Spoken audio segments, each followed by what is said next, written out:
Coucou, ça va? Mais attends, Bah ouais, nickel. aujourd'hui j'ai Carbon Killer pour BG Music Live. Est-ce que tu peux présenter le projet? Yes, carrément. Carbon Killer, c'est un projet de musique électronique et rock qui mélange des influences de rock, gros rock, même un peu des phases un peu metalcore ou post-rock, avec des éléments vraiment électroniques et même un peu électronique années 80, le tout mélangé, et avec une esthétique à la fois très sombre et hyper colorée par le biais de fausses publicités. Il y a tout un imaginaire, tout un monde au-delà de la musique dans Carbon Killer, avec toute une narration dans un univers un peu cyberpunk, un peu dystopique, très coloré et très enclin à la publicité. Est-ce quoi tes influences au niveau du cinéma ou tout ce qui est culture? Bah alors là, c'est c'est un peu vaste, mais moi je suis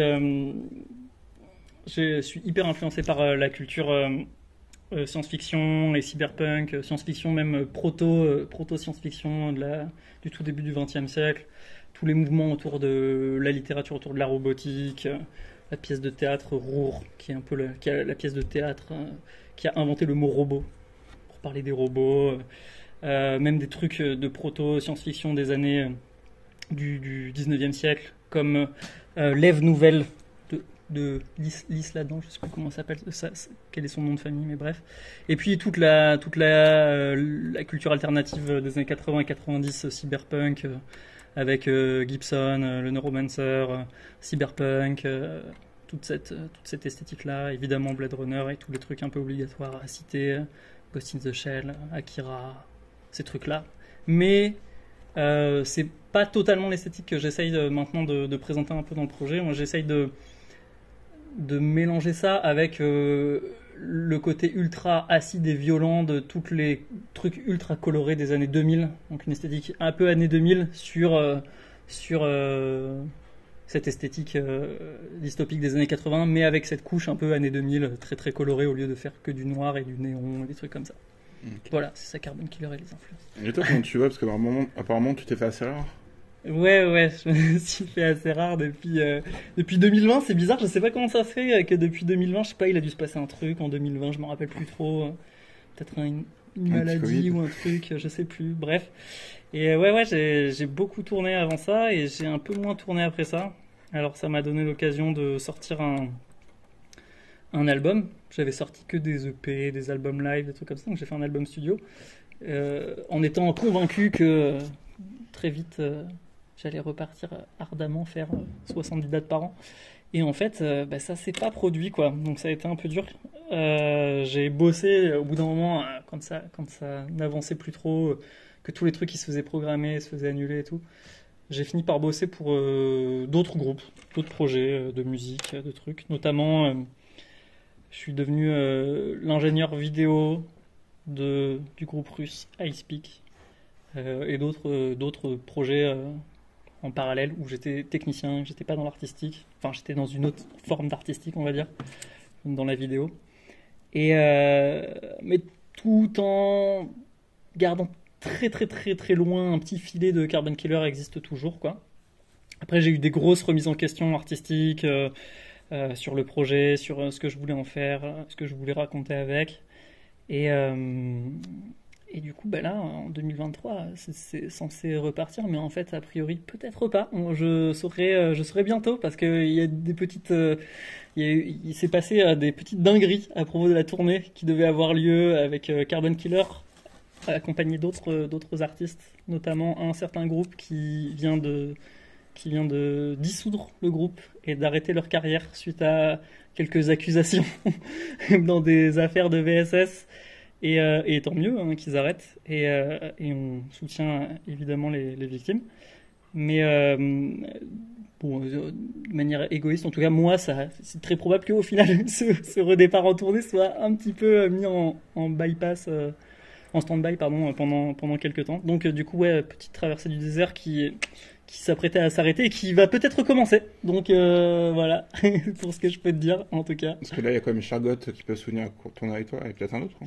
Ouais, bah après c'est pas du tout des questions où moi j'ai aucun impact dessus si tu veux. Moi c'est mon producteur, c'est la boîte de production qui me produit et qui fait littéralement 100% des choix. Moi je suis juste un ouvrier. Moi, je travaille pour fabriquer de la valeur pour le capital. Hein. On me dit de faire un concert, je suis obligé de le faire, sinon je peux pas manger de pâtes à la fin du mois. Donc, moi, je m'exécute. Je t'avoue que ça s'est enchaîné très vite. J'ai même pas eu vraiment le temps de réagir quand il y a eu l'autre groupe de cette tournée qui a été accusé. Je l'ai appris. Moi, je les connais pas personnellement. J'ai jamais discuté avec eux. Je les ai jamais rencontrés. Donc, j'avais aucune idée des personnages. Donc, j'ai appris ça. J'ai commencé à en discuter un petit peu avec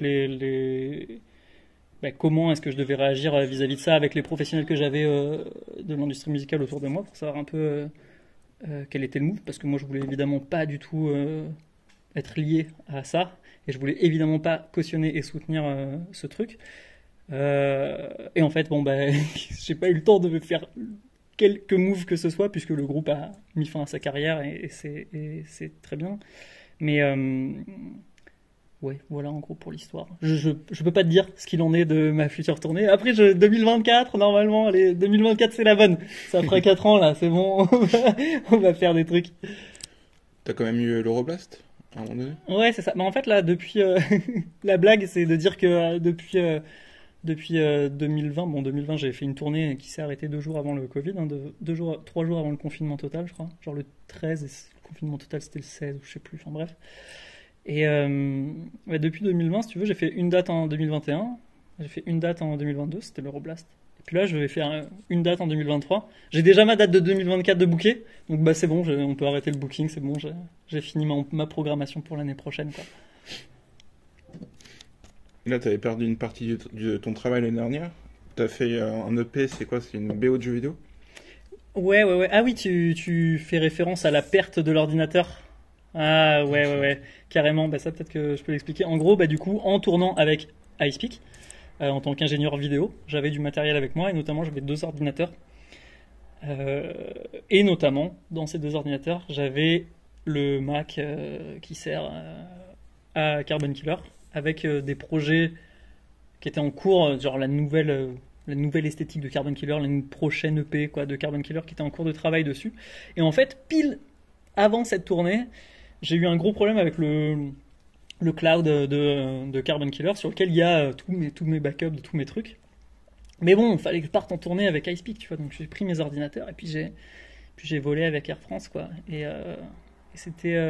il y a eu un truc un peu particulier. Bon, ça s'est reproduit, donc ça explique pas tout. Peut-être que Air France galère vraiment, mais il y avait eu une grève ou je sais pas, il y a eu un bug informatique, je me rappelle plus de l'excuse, mais il y a eu genre 25 000 bagages perdus en 24 heures. Notamment mes affaires, notamment mes ordinateurs.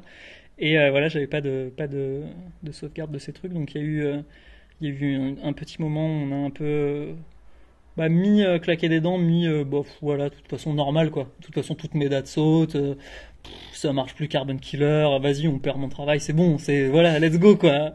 C'était un peu le suicide du projet quoi, l'acceptation de la mort du projet.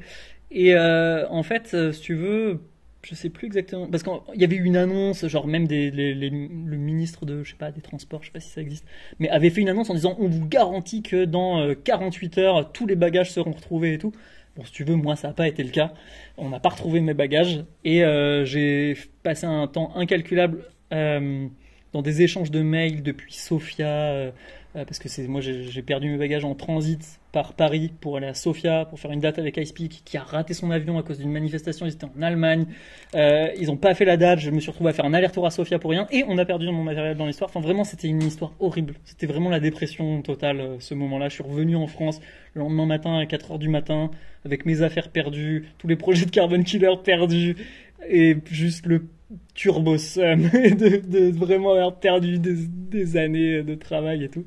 Et du coup, en fait, un mois après, je me rappelle plus, c'est 1 ou 2 mois après, j'ai reçu un coup de fil de Air France qui m'a dit ah on a votre valise, on vous l'envoie où? J'ai dit chez moi, c'est possible. Ils ont fait ouais pas de souci, ok, on vous la livre chez vous.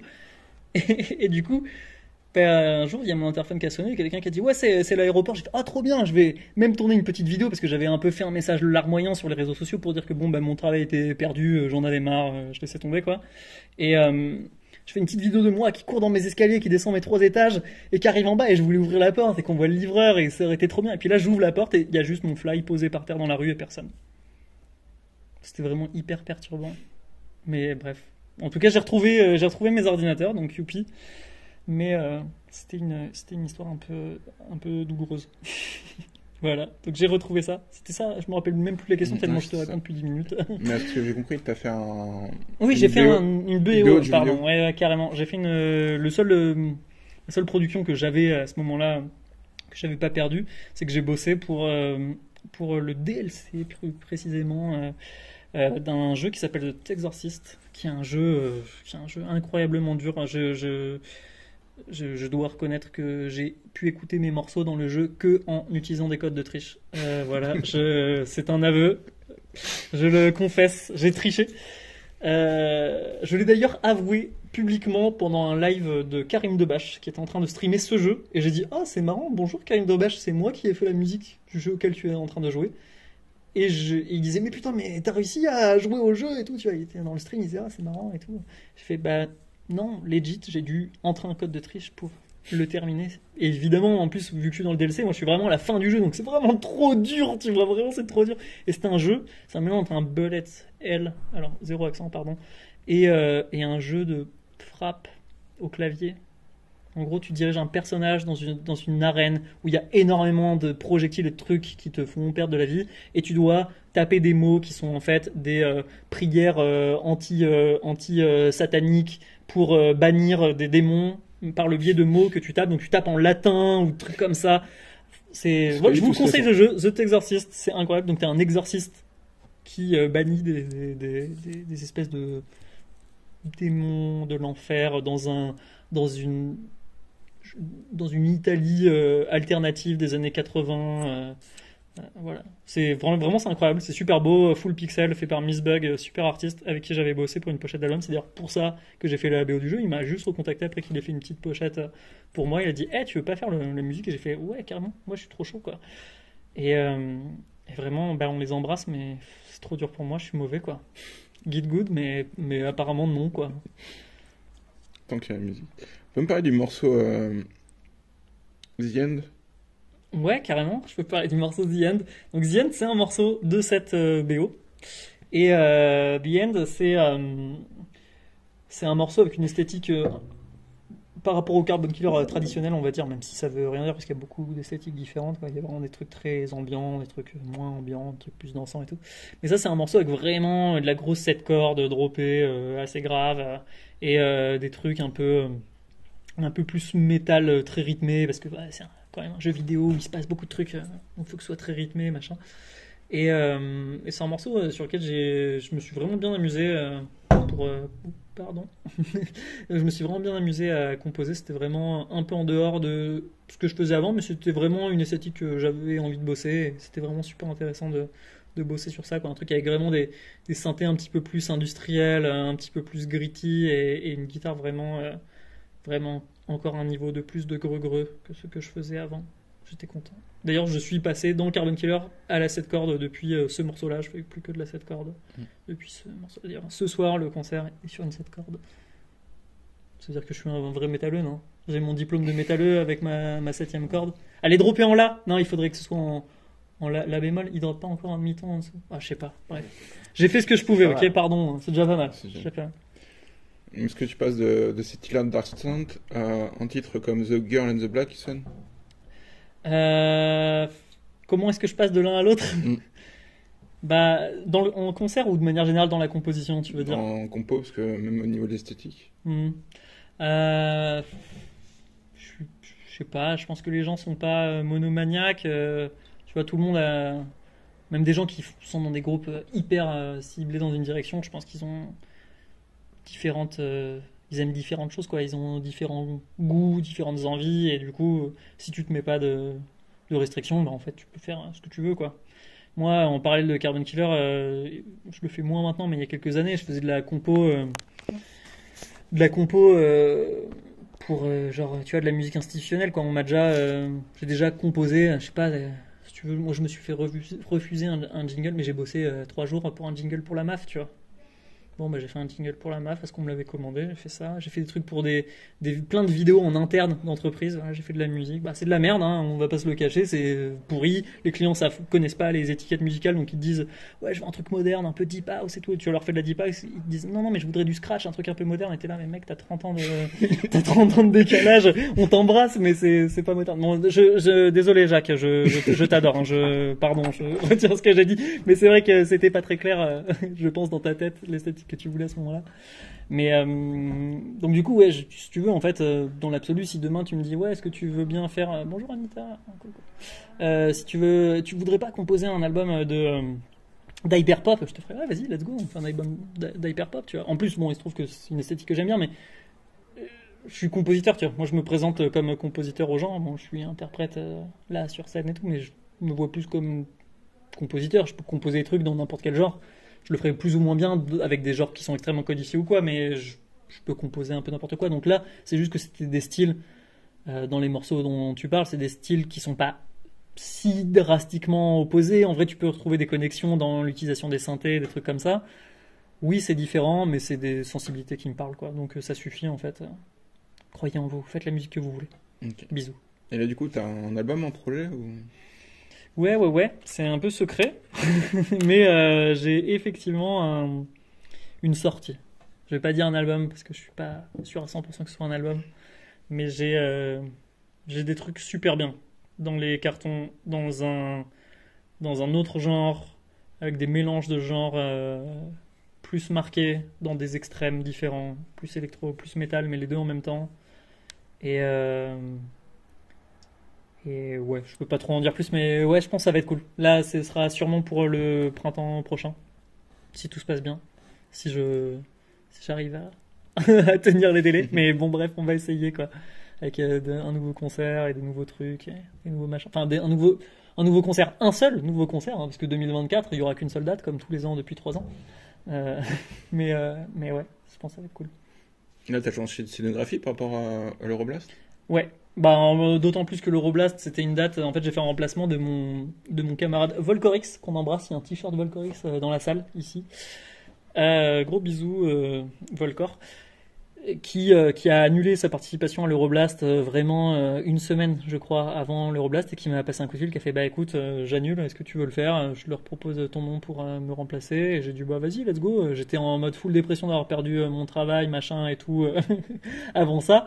Et je me suis dit que c'était un peu l'occasion enfin voilà, de me mettre un petit coup de boost et tout. Vu que c'était en mode budget minimaliste, machin, bah je suis parti avec la scéno la plus qui loge dans un sac possible, on va dire.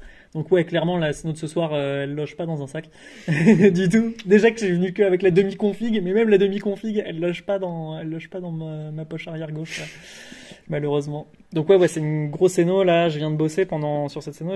J'ai bossé notamment pendant un mois avec l'animateur graphiste. Je sais pas quelle est l'appellation pour ce métier. Bref, désolé pour le manque de respect. Métamorphe, qui est un mec qui fait de la 3D, quoi, qui fait de l'animation 3D, du design 3D et tout, et avec lequel on a bossé sur toute une espèce d'univers publicitaire pour appuyer les propos par le biais de la publicité dans le monde alternatif de Carbon Killer. Ça semble un peu flou et mystérieux, mais ça donne envie du coup. Mais donc on a fabriqué des tonnes d'assets et des tonnes de publicités, de plein d'animations, plein de vidéos et tout. Et donc il y a toute une petite narration dans le spectacle de Carbon Killer par le biais de ça, où ça te donne un peu des éléments de l'univers de Carbon Killer, mais tout en brouillant un peu la frontière avec la réalité. C'est-à-dire que les gens qui sont dans la pièce sont partie prenante de cet univers, on leur dit, il y a littéralement une voix, il y a les news qui leur disent oh, il se passe tel truc, attention, faites attention à vous, tu vois. Et du coup, ils vivent attention à vous, ils le vivent en fait dans le concert par le biais on les met en garde qu'il se passe un truc et ce truc se produit, tu vois. Bien c'est mystérieux. Bon, bah, espérons que la tournée se fasse. Ouais, carrément. Et je te laisse le mot de la fin. Bah, des bisous, quoi. Croyez en vous. Et caressez le plus de chatons et de chiens mignons que vous voyez dans votre vie. Je pense que c'est vraiment l'essentiel. Il y a peu de choses plus importantes que ça.